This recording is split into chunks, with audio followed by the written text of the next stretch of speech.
Okay, Hardway Garage 2005 330xi drive shaft. Basically what I did, I cleaned up this here completely. Wire brush here, got these flanges in good shape. Took a wire brush to these studs on this exhaust here, cleaned them up. Wire wheel on a drill, get these surfaces nice and clean. I did the same back here, the differential. Smooth, took the rust off so it mates up nice and tight.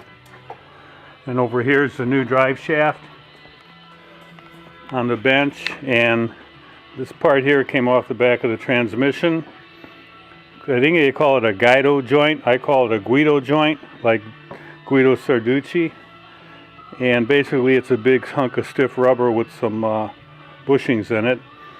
And I took the old one off and I set it right here on the bench, and I set the new one right next to it, because the instructions, there are instructions about the correct rotation of this thing. And there's some arrows on the side of which side goes towards the transmission and whatnot. So, you know, make sure you read it, make sure you look at the instructions. But it looks like the there's an arrow there, I don't know if you can see it, that goes towards the transmission on the old one. There's the arrow on the new one, so you get the rotation right. And then basically this is the end goes into the differential, and this is the end that goes into that Guido joint. So I'm going to bolt the Guido joint up there first. I went online and there's a few different opinions regarding the torque.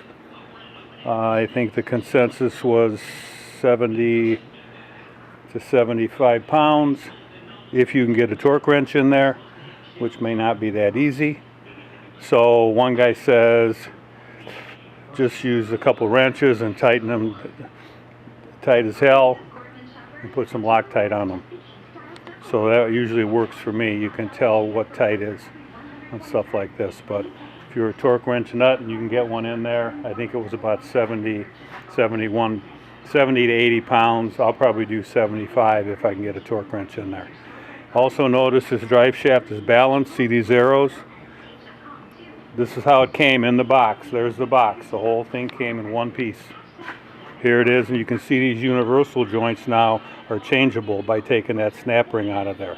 In the old drive shaft, they were not, which is why I had to buy a whole new drive shaft. It was this U-joint and this U-joint that were bad on my old drive shaft. If you can wiggle a U-joint to where you can actually see play in it, no matter how little, it's bad. Because under stress of the engine, that little bit of play is going to get a lot worse. So that was obviously bad in the old one. So I'm going to go ahead and shut this off and go ahead and put it in there. See if I have any trouble. I'll probably put a little grease around this. It's already got a little oil on it, so it slides inside the differential. It's a pretty tight fit in there. And it looks like this has got a rubber bushing in it. I'll probably throw a little grease in there too, so that slides better. Just make sure all these surfaces are clean. So, back in a few.